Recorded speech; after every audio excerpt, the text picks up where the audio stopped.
of boys in the England team. So, but on the day we have to put that aside and fight for our different nations. And for me, that's a different story altogether. And that's what we're trying to implement to the boys. That next week is a do-or-die game for us.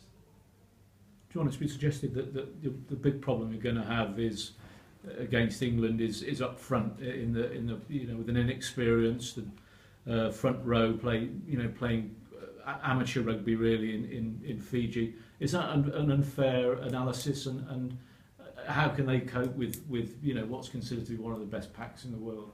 Well, I think it's unfair to label our players like that. I think that we've done a lot of work on our set play in the last 2 years and seen big advances in that area.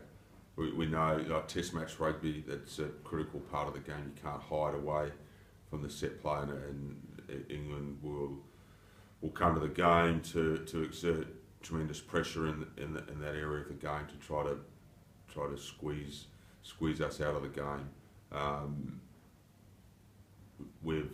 I think we've made big advances in that area of our game around our line out and our scrum. We still have some work to do. We know we're up against perhaps one of the better teams in that area in the world. But I believe our guys will be up to the challenge. Have you enjoyed your experience as coach so far? And do you feel as though you've got an extraordinary wealth of talent that you're dealing with? Oh look, I find that the Fijian players are a great group to play with. They really respond so well to the trainings and to the ideas we bring to the table in terms of the game plan. They're not players who are really stuck in the way they think they should play the game, and they're open to different ideas. And as a coach, that's really good.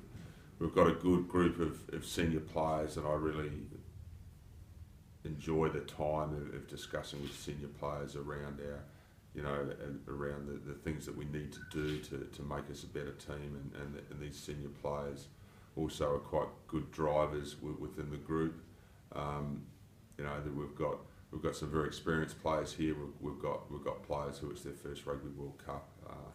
It's to make sure that whole group are ready, because as Akapusi said before, it's 4 years in the waiting. It comes around once every 4 years. You don't want to go away from the Rugby World Cup with regrets, thinking we should have done this or should have done that. So,